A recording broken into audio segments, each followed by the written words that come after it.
Nah ini Pak, Bapak kan sekarang pemimpinnya. Apa langkah yang akan dilakukan? Harus pede nih. Harus pede dan tidak boleh mengulang.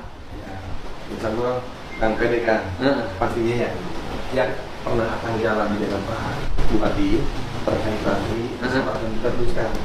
Nggak takut? Nggak akan takut. Tapi ada evaluasi dari saya Pak Gubernur untuk melakukan itu. Saya harus minimal kayak kemarin waktu saya di demo di rumah saya, Bang datang.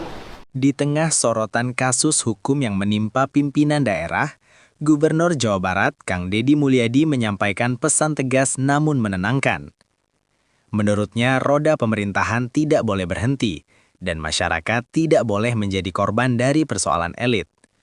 Bekasi harus tetap bergerak, melayani, dan membangun. Kang Deddy Mulyadi menegaskan bahwa proses hukum harus dihormati dan diserahkan sepenuhnya kepada aparat penegak hukum. Namun di saat yang sama, ia mengingatkan bahwa tugas negara untuk melayani rakyat tidak boleh terhenti satu hari pun. Menurut Kang Deddy, pemerintah daerah adalah sistem, bukan hanya satu orang. Ketika satu pejabat bermasalah, pelayanan publik harus tetap berjalan secara normal. KDM menekankan pentingnya menjaga layanan dasar masyarakat, mulai dari pelayanan administrasi kependudukan, kesehatan, pendidikan, hingga perizinan. Ia mengingatkan seluruh ASN di Bekasi agar tetap bekerja profesional, tidak terpengaruh isu politik, dan tidak terjebak pada rasa takut atau kebingungan. Negara tidak boleh kalah oleh situasi, kurang lebih begitu pesan yang disampaikan Kang Deddy. Selain layanan publik, Kang Deddy juga menegaskan bahwa pembangunan di Bekasi harus terus berjalan. Infrastruktur, perbaikan jalan, penanganan banjir, hingga penataan lingkungan harus tetap dilanjutkan sesuai rencana. Ia mengingatkan jika pembangunan berhenti, yang dirugikan bukan pejabat, tetapi rakyat kecil yang setiap hari bergantung pada hasil pembangunan itu. Menurut Kang Deddy Mulyadi, situasi ini justru harus dijadikan langkah awal untuk pembenahan, momentum evaluasi, perbaikan sistem, dan penguatan pengawasan agar kejadian serupa tidak terulang. Ia mendorong agar tata kelola pemerintahan Bekasi ke depan lebih transparan, lebih berani diawasi, dan lebih berpihak kepada kepentingan masyarakat. Di akhir pernyataannya, Kang Deddy Mulyadi berharap masyarakat Bekasi tetap tenang dan tidak kehilangan harapan. Pemerintah Provinsi Jawa Barat akan terus mengawal agar Bekasi tetap berjalan di jalur pelayanan dan pembangunan. Karena bagi Kang Deddy, pemerintahan boleh diuji, tetapi rakyat harus tetap dilayani. Bekasi harus bangkit, berbenah, dan melangkah lebih baik ke depan.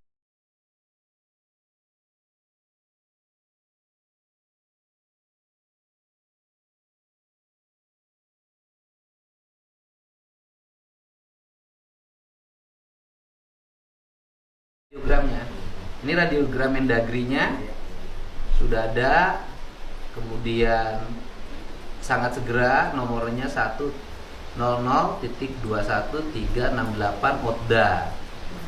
Intinya adalah berdasarkan pasal 65 ayat 3 Undang-Undang Nomor 23 Tahun 2014 ditegaskan bahwa kepala daerah yang sedang menjalani masa tahanan dilarang melaksanakan tugas dan kewenangannya berdasarkan pasal 66 ayat 1 huruf C Undang-Undang Nomor 23 2014 menegaskan bahwa wakil kepala daerah melaksanakan tugas dan wewenang kepala daerah dalam rangka menjamin kesinambungan penyelenggaraan pemerintahan dan layanan kepada publik di Kabupaten Bekasi. Maka Saudara Wakil Bupati Bekasi untuk melaksanakan tugas wewenang sebagai bupati sampai dengan kebijaksanaan pemerintah lebih lanjut. Jadi kita nunggu proses hukum. Nanti sampai inkrah. Nah, kemudian gubernurnya juga hari ini juga sudah, karena saya cepat, hari ini juga sudah berkirim radiogram kepada pemerintah Kabupaten Bekasi dan sudah di TTA sama saya. Intinya adalah dalam rangka menjamin penyelenggaraan pemerintahan dan pelaksanaan publik di Kabupaten Bekasi, maka meminta kepada Saudara Wakil Bupati Bekasi untuk melaksanakan tugas dan wewenang sebagai Bupati Bekasi sampai dengan adanya kebijakan pemerintah lebih lanjut. Jadi ya mulai hari ini Pak Wagub melaksanakan tugas. Ya kan kadang-kadang dunia ini aneh-aneh, gitu kan. Wawabub itu dulu kakaknya jadi Bupati Bekasi. Almarhum Eka siapa? Supriyatmaja. Eka Supriyatmaja. Wawabubnya jadi nyalon anggota DPR RI nggak kepilih. Dari Golkar waktu itu. Kemudian nyalon bupati bareng Pak Ade Kunang dari Partai Buruh. Jadi pasangannya waktu itu adalah PDIP Buruh dengan Partai Buruh dengan P3 dengan P3 PBB. dengan PBB. Partai Buruh ada kursinya di Bekasi. 2 Nah, P3 ada kursinya. 1 Satu. PBB 1 ada 1. PDIP 7. Kan jadi dari paling kecil. jadi melaksanakan tugas. Nah, melaksanakan tugas ini sekalian aja. Kan Bekasi merupakan daerah dengan APBD yang sangat besar. Total anggarannya berapa? APBD kita 7,2 triliun. 7,2 triliun. Bapak kepala Bapeda? Bapedanya 7, izin Pak. Ya, 7,2 triliun APBD-nya. Ya. Nah, dari 7,2 triliun itu penyerapan anggarannya sampai sekarang sudah berapa persen? Ini masih dihitung Pak, tapi kemarin sepertinya nggak nyampe 80% Pak, 80%. Nggak nyampe 80. Ini masih proses. Yakin on proses. Saya gampang Bapak menghitungnya. Dari total APBD yang ditetapkan, belanja kegiatannya sampai hari ini yang harus dibayarkan berapa nilainya? Kegiatan yang sudah dilaksanakan dan sedang berjalan yang harus dibayarkan berapa? Berapa persen? Jadi Pak, saya kalau sampai hitungan itunya di BPKD Pak, di keuangan. Yang pegangnya siapa? Bukannya Enggak Pak. Badan Pengelola Keuangan? Iya Pak. Tapi Ini saya Bapeda Pak. Oh, Bapeda. Iya, iya. Saya Bapeda. Bapenda. Pendapatan. Oke. BPKAD tidak bermasalah? Tidak Pak. Sebentar itu belum enggak ada. Tidak ya, tidak ada panggilan, tidak disegel ya. Tidak. Tapi kan dari sisi sistem kan tinggal dibaca. Bisa di sistem. Iya. Bapak di Bapenda bisa baca? Kalau untuk realisasi pendapatan saya bisa masuk Pak. Tapi kalau untuk Pengeluaran? pengeluaran Enggak, Pak. tidak bisa masuk Pak saya. Oke, yang tahu siapa? Di BPKD Pak, izin. Bapak kan Bapeda. Iya, Pak. Bapeda kan pasti dapat ini dong Pak.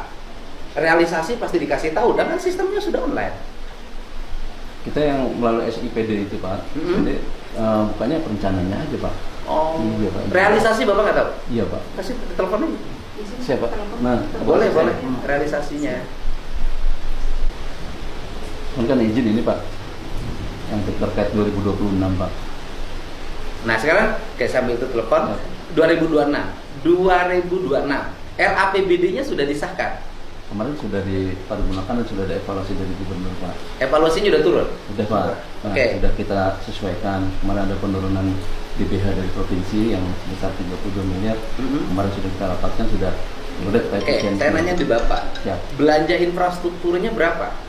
Sudah provinsinya hampir Di Bapak nggak ada data. ada Pak.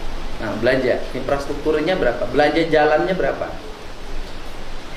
Kalau belanja jalannya sesuai dengan mandatori dari Karena ketentuan kalau dari provinsi itu 7,5%. 7,5%.